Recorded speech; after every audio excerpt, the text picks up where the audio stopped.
तो जाऊँ ना ना मारिक तो मुंड फटे दे बुझलु हैं जाठू क्या कुछ एकात भकत जीवन भकत निमंते तोर शंख चक्र चिन्ह शंख चक्र चिन्ह मानिया पड़े बाबू बढ़िया सजे रखी निज बगीचा को हाँ एकात भकत जीवन एटू आरंभ करिया बइन मोर सब दिन ये 5 टका मिल सब मेला बाहर कर दे एकात भकत जीवन भकत निमंते तोर शंख चक्र चिन्ह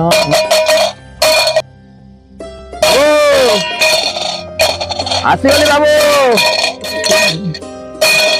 बाबू भितर दियो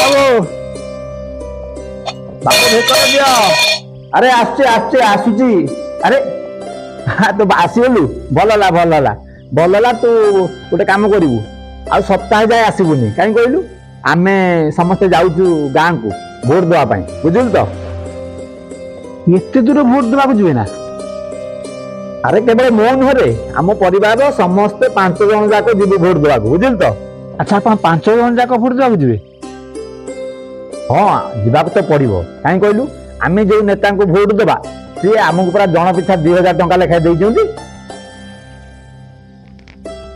कौन कहले बाबू 2000 टंका देवे ये दिन को 2000 टंका देवे ना मास को अरे ना रे ना दिन को नुहे कि मास को नुहे बुझल तो तेरे वर्ष को थरे दौथे ना मो वर्ष को भी नुहे 5 वर्ष को थरे दौरान 5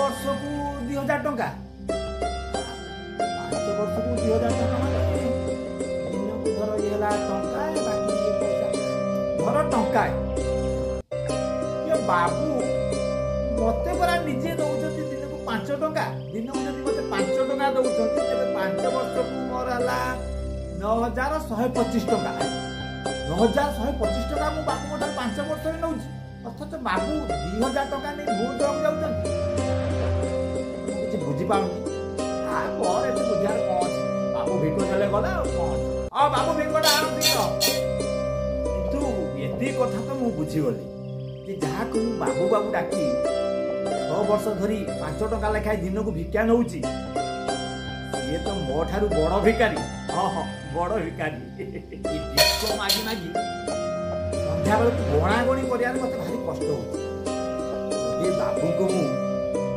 माने आकु 4 गुणा अधिक पैसा दियंती कि नेता दउछन ताठ अधिक 4 गुणा पैसा दियंती ये बाबू यदि मोर असिस्टेंट रहि जाते बहुत भलो होता गणा गणी सहाय्य करते देखिबा प्रपोजलटा दबा यदि मानि गले तबे मोर गोटे भलो असिस्टेंट हे जाते क्रे एमती कौन गुण गुण होउछि क्रे आ नबु आ 5 टका अधिक आ कोन सप्ताह मु रहिबिनी नाइ बाबू से किछि न मु कोन कहउथिले कि नाइ थाउ छोटो मोहरे बड़ कथा आज्ञा आपण कोन सेवा पाई कहूनु लाज करियार कोन अछि जा कहबार अछि खुली कह मु कोन भाबुथिले कि आज्ञा भिको मागिबा कि संध्या आले मते टिके भारी कष्ट हो गणा गणी करिया को असुविधा होछि भाबुथिली आपण तो नेता ठाम टंका नेकरी भोट दउचंती ते मु भाबुती तार 4 गुणा पैसा मु दियंती आ आपण मोर असिस्टेंट काम करते अरे ता माने मु तो सते बुली बुली भिको मागिबी आ भलो कथा कहउछु तू तो भारी बड़ बड़ कथा कहउछु हैं आ तू बुझी पात ना त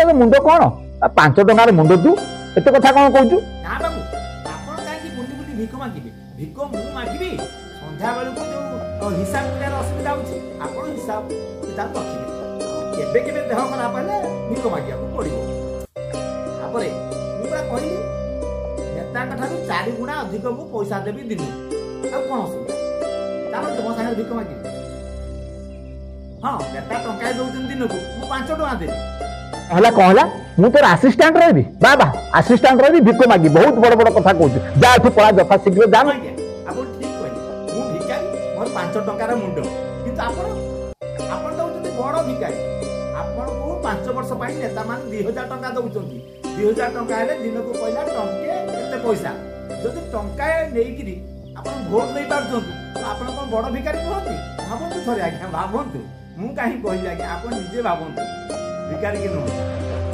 अबे तो जाउछ ना नहले मारिक त मुंडो फटे दे बुझलु हैं जा तू जा कुछ ରାଗନ୍ତୁନି ଆଜ୍ଞା, ମୋ ଉପରେ ରାଗନ୍ତୁନି, ଥରେ ହିସାବ କରି ଦେଖନ୍ତୁ। ଯଦି ମୁଁ ଭୁଲ ଥିବି ତେବେ ମତେ ପିଟି ପିଟି ବିଦା କରିଦେବେ। ଦେଖନ୍ତୁ ଥରେ ହିସାବ କରନ୍ତୁ। ମୁଁ ତ ଆଜ୍ଞା ମୂର୍ଖ ଲୋକ, ମୁଁ କଣ ଜାଣିବି ହିସାବ, କିନ୍ତୁ ଯେତିକି ଜାଣିଛି ସେତିକି କହିବି ଆଜ୍ଞା। ଆଚ୍ଛା, ବର୍ଷକୁ 365 ଦିନ ହେଲେ ତାମାନେ 5 ବର୍ଷକୁ 1825 ଦିନ। 1825 ଦିନକୁ 2000 ଟଙ୍କାକୁ ଯଦି 1825 ଦିନରେ ଭାଗ କରିଦେବା, ଟଙ୍କାଏ 9 ପଇସା। ଏ ଭିକାର ତ ସତ କହୁଛି। ଆରେ ହଁ ଠିକ କହୁଛି। ଆରେ ଟଙ୍କା ଲେଖା ପଡୁଛି ଆମକୁ ମୁଣ୍ଡକୁ ଦିନକୁ। ଟଙ୍କାଟେ ତ ଆଉ। ଏଥର ଭାବନ୍ତୁ ଆପଣ ମୋ ଠାରୁ ବଡ ଭିକାରୀ ନା ନୁହନ୍ତି। ସେଥିପାଇଁ ଆଜ୍ଞା କହୁଛି ଆସନ୍ତୁ, ମୁଁ ନେତାଙ୍କ ଠାରୁ ଅଧିକ ପଇସା ଦିନକୁ ଦେବି। ଆପଣ ମୋ ସହିତ ଆସନ୍ତୁ, ମିଶିକି ଭିକ ମାଗିବା। କଣ କହୁଛୁ? ହଁ, ତୁ ଠିକ କହିଛୁ, ବିଲକୁଲ ଠିକ କହିଛୁ। ତୋ ଠାରୁ ମୁଁ ହେଲି ବଡ ଭିକାରୀ। ଏଥର ବୁଝିଲେ ତ ବାବୁ, 6 ବର୍ଷ ଧରି ଆପଣ ମତେ କେବେ 5 ଟଙ୍କାରୁ କମ ଭିକ ଦେଇନାହାନ୍ତି। ଅଥଚ ନେତା ମାନେ ଆପଣଙ୍କୁ ଦିନକୁ ଟଙ୍କାଏ ଦେଇକି, ଅର୍ଥାତ୍ 5 ବର୍ଷରେ 2000 ଟଙ୍କା ଦେଇକିରି ଆପଣଙ୍କୁ କିଣି ନେବାକୁ ବସିଛନ୍ତି। ଆପଣ ଜାଣିପାରୁନାହାନ୍ତି, ଆପଣ ଭାବୁଛନ୍ତି ବହୁତ ଟଙ୍କା ପାଉଛନ୍ତି। ଥରେ ଭାବନ୍ତୁ ଆଜ୍ଞା। ତୁ ଭିକାରୀ ହେଲେ ବି ଆଜି ମୋ ଆଖି ଖୋଲି ଦେଇଛୁ। ସତରେ ସତରେ କେବଳ ମୁଁ କାହିଁକି, ମୋ ଭଳିଆ ଅନେକ ଲୋକ, କିଏ 1000 ଟଙ୍କାରେ ବିକ୍ରି ହେଉଛି, କିଏ 500 ଟଙ୍କାରେ ବିକ୍ରି ହେଉଛି, ଆଉ ମୁଁ 2000 ଟଙ୍କାରେ ବିକ୍ରି ହେଉଛି। ସତରେ 2000 ଟଙ୍କା ତା ମାନେ ଯଦି ହିସାବ କରାଯାଏ 1825 ଦିନରେ ଟଙ୍କା ଲେଖାଏ ପଡୁଛି। ସେମିତି କାହାକୁ 1000 ଟଙ୍କା ମିଳୁଛି, ତା ମାନେ ତାକୁ କେତେ ଟଙ୍କା ମିଳୁଛି? 50 ପଇସା। କାହାକୁ 25 ପଇସା। ଏଇଭଳିଆ ତା ମାନେ 50 ପଇସା 25 ପଇସା ଦେଇକି ନେତା ମାନେ ଆମକୁ ଭିକାରୀ ଠାରୁ ହୀନ ନଜରରେ ଦେଖୁଛନ୍ତି। ହୀନ ନଜର ଏଥିପାଇଁ କହିବି, ଭିକାରୀ ଠାରୁ ଆମକୁ ହୀନ ନଜରରେ ଦେଖୁଛନ୍ତି। ଦେଖ, ମତେ ଲାଜ ଲାଗୁଛି ଟଙ୍କା କି 2 ଟଙ୍କା ଦେବାକୁ ଭିକାରୀ ମୁଁ, ଯେମିତି ତତେ ମୁଁ ଦଉଛି 5 ଟଙ୍କା ଲେଖାଏଁ ପ୍ରତିଦିନ ଦଉଛି। କିନ୍ତୁ ସେମାନେ ଆମକୁ ଏକାଥରକେ 2000 ଟଙ୍କା ଦେଇ ଦଉଛନ୍ତି। ଆମେ ଭାବୁଛୁ ବହୁତ କିଛି ଦେଇ ଦଉଛନ୍ତି, କିନ୍ତୁ ବାସ୍ତବରେ ସେମାନେ ଆମେ ଭିକାରୀ ଭଳିଆ ବି ଦେଖୁନାହାନ୍ତି, ଭିକାରୀ ଠାରୁ ହୀନ ଦେଖୁଛନ୍ତି। ସେଥିପାଇଁ ମୁଁ ଆଜି ଠାରୁ ନିଷ୍ପତ୍ତି ନେଇଛି, ଯେତେ ବି ନେତା ଆସନ୍ତୁ, ଯାହା ବି କୁହନ୍ତୁ, ମୁଁ ଭୋଟ ତ ସୁନିଶ୍ଚିତ ଦେବି, କିନ୍ତୁ ତାକୁ ହିଁ ଦେବି ଯିଏ ମୋର ପସନ୍ଦ। ୟାକୁ ତାକୁ ଦେବିନି, ଟଙ୍କା ନେଇକିରି ପଇସା ନେଇକି କେବେ ଭୋଟ ଦେବିନି। କାରଣ ମୁଁ ଭିକାରୀ ନୁହେଁ, ମୁଁ ଗୋଟେ ନାଗରିକ। ସ୍ୱାଭିମାନର ସହିତ ମୁଁ ଭୋଟ ଦେବି, ମୋ ଇଚ୍ଛାରେ ଦେବି। ଆଉ ଆପଣ ମାନଙ୍କୁ ବି କହିବି, ଆପଣ ମାନେ ବି ଆଜ୍ଞା ବୁଝି ଯାଆନ୍ତୁ, ଟଙ୍କାଏ 8 ଆଣା 4 ଆଣାରେ ବିକ୍ରି ନ ହୋଇ ନିଜର ମନ ମୁତାବକ ଭୋଟ ଦିଅନ୍ତୁ, ନିଜ ସ୍ୱାଭିମାନକୁ ଜଗନ୍ତୁ। ଏତିକି କହିବି। ବନ୍ଦେ ମାତରମ୍, ଭାରତ ମାତା କି ଜୟ।